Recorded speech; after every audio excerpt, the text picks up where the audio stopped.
काही केंद्रीय मंत्र्यांच्या मुलीच्या संदर्भातच ही मोठी घटना घडलेली आहे। या घटनेकडे तुम्ही कसं बघताय? राज्य महिला आयोग म्हणून या संपूर्ण घटनेची दखल घेतली जाणार आहे? केंद्रीय मंत्री रक्षाताई खडसे यांच्या मुलीच्या बाबत जो प्रकार घडला त्याबाबत मी स्वतः मुक्ताईनगरचे PI मोहिते यांच्याशी संपर्क केला आणि यामध्ये यातला जो टवाळखोर आहे त्याच्यावरती यापूर्वीच गुन्हे दाखल आहेत आणि आत्तासुद्धा गुन्हा नोंद होतोय। गुन्हा दाखल झाल्यानंतर तसं तर पोलिसांचं पथक देखील रवाना झालं। या टवाळखोरला आपण तातडीने आता ताब्यात आत्तापर्यंत घेतलंही असेल माझ्या माहितीप्रमाणे। पण यामध्ये खरं तर गर्दीच्या ठिकाणी अशा घटना घडू नये म्हणून बीट मार्शल, दामिनी पथक, CCTV कॅमेरे असतात। या सगळे असताना सुद्धा अजून बऱ्याच काही गोष्टी आपल्या समोर येतील आणि समजेल। यामध्ये जो कोणी आहे त्याच्यावरती कडक कारवाई केली जाईल आणि राज्य महिला आयोग याचा पाठपुरावा करेल। यामध्ये शुक्रवारी ही घटना घडली आहे रात्री 9 वाजता। यात्रेच्या दरम्यान जे आकाश पाळणा असतात त्याच्यामध्ये रक्षाताईंची मुलगी आणि तिच्या काही मैत्रिणी बसलेल्या होत्या आणि हा पाळणा जेव्हा पूर्ण गोल फिरत होता वरती गेल्यानंतर त्याच पाळण्यामध्ये जी टवाळखोर मुलं बसली होती त्यांनी व्हिडिओ कॉल केला आणि काही फोटो काढले।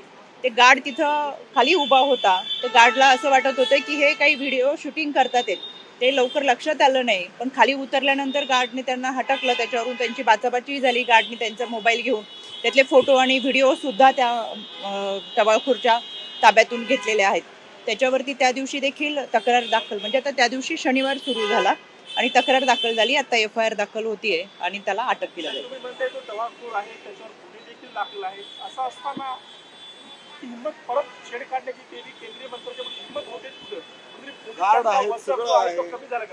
याच्यामध्ये त्यांनी यापूर्वी त्याच्यावर जो गुन्हा दाखल होता त्या गुन्ह्याची शिक्षा भोगून तो बाहेर आलेला आहे आणि यानंतर त्यांनी जे कृत्य केले ते खरं खूप लाजिरवाणं आहे।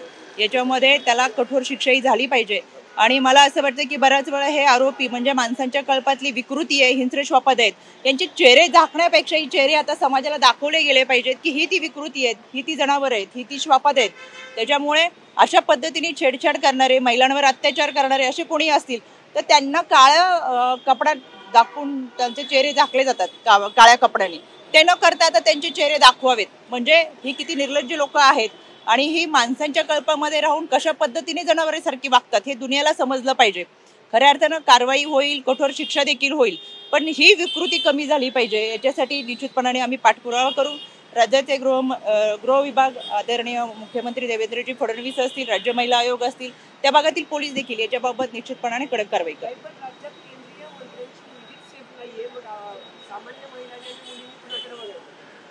मला असं वाटतं तुमचा प्रश्न विचारताना हा फार गोंधळ होतोय। केंद्रीय मंत्री सुरक्षित नाही म्हणून सामान्य महिला हे जे तुम्ही जे वापरलं जाते वाक्य त्याच्यामध्ये मला तुम्हाला आवर्जून एक दुरुस्ती करायची। स्वारगेटची घटना ही एका सामान्य मुलीच्या संदर्भात घडली। 9 वाजता तक्रार दाखल गेल्यानंतर 9 वाजताच FIR दाखल होतीये। 10 वाजेपर्यंत CCTVचे फुटेज पाहून मुलींनी जे आरोपीचे स्केचेस सांगितले ते स्केचेस घेऊन फोटोच्या आधारे 8 पथक लगेच रवाना होतात। ही सामान्य लोकांबाबत पोलिसांनी दाखवलेली सतर्कता आहे। त्याच्यामुळे माझी तुम्हाला विनंती आहे याच्यामध्ये या घटना घडतात त्याच्यामध्ये मीडिया ट्रायल न करता खाकी वर्दीवरती कोणत्याही पद्धतीचा डाग न टाकता आपण खऱ्या अर्थानं ते जे काही कारवाई करत असतील त्याला आपण मदत करावी असं मला वाटतं।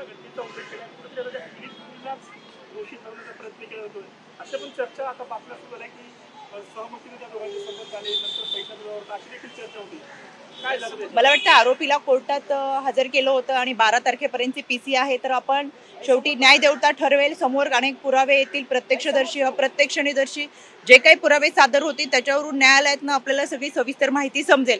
आत्ताच आपण कोणते निष्कर्ष काढायला नको आणि यामध्ये आपण सगळेजण लोकशाहीचा चौथा स्तंभ म्हणून आपल्या माध्यमातून देखील आरोपीला कठोर शिक्षा व्हावी आणि त्या शिक्षेपर्यंत घेऊन जाण्यासाठी आपण सगळ्यांनी सहकार्य करून त्यांना मदत करू। पोलीस स्टेशनपर्यंत जात नाहीत, घाबरतात।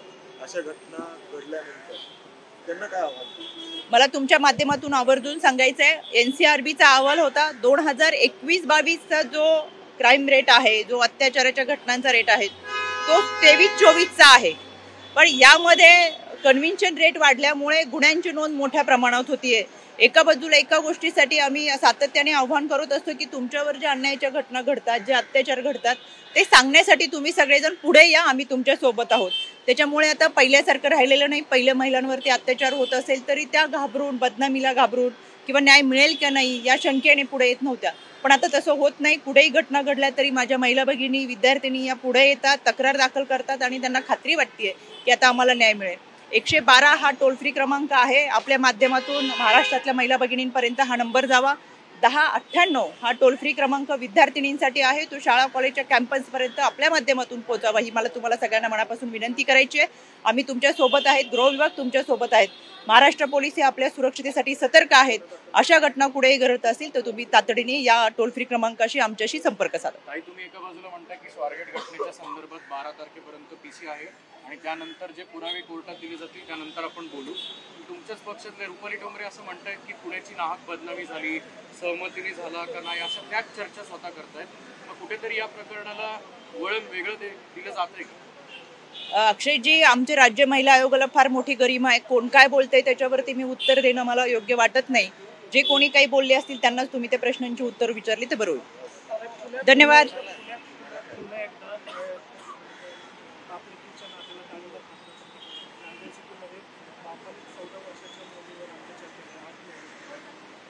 मला आवर्जून तुम्हाला सांगायचंय, एका बाजूला देशातले सगळ्यात कठोर कायदे हे महाराष्ट्रामध्ये आहेत.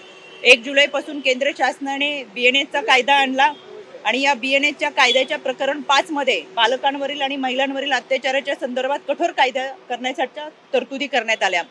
आपण पाहिलं, बालविवाहाच्या विरोधातला कायदा आहे तरी कायदा तोडून मोठ्या प्रमाणात बालविवाह होतात. हुंडाबळीच्या विरोधात कायदा आहे तरी कायदा तोडून मोठ्या प्रमाणात हुंडाबळी होतं. इतकंच काय, वंशाला वारसदार पाहिजे म्हणून गर्भातच मुलीची हत्या होते, त्याच्या विरोधात देखील कायदा आहे. म्हणजे कायदे मोठ्या प्रमाणात आहेत, पण आमच्या लोकांची मानसिकता नाही की आम्ही कायद्याचं पालन करावं. एकीकडे सरकार कठोर कायदा करतो, पण तो कायदा तोडण्याकडे नागरिकांचा जास्त कल राहतो. आपल्या माध्यमातून मला विनंती करायची, 3 वर्षामध्ये माझ्याकडे 9 केसेस असे आहेत ज्यामध्ये जन्मदाता बाप मुलीवर बलात्कार करतोय. नागरिक शास्त्राची पुस्तकं आम्ही शिकलो, 2-2 डिग्री आम्ही घेतलं, शिक्षित झालो, पण अजूनही आम्ही सुशिक्षित झालो नाही. माणूस म्हणून जगायचं कसं हे आम्हाला समजलं नाही. जर जन्मदात्या बापाला मुलीचे नात्याची विण समजत नसेल तर अशा नराधमांना खरं तर चिरडून काढलं पाहिजे. पण कायद्याच्या चौकटीतून, म्हणजे अशा घटना ऐकल्या की तळपायाची आग मस्तकात जाते.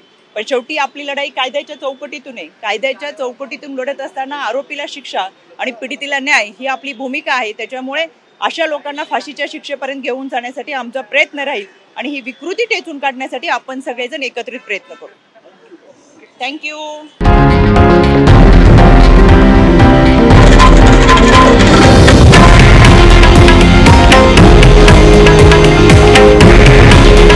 हे आहे देशातील नंबर 1 न्यूज नेटवर्क आणि आपण पाहत आहात TV9 मराठी.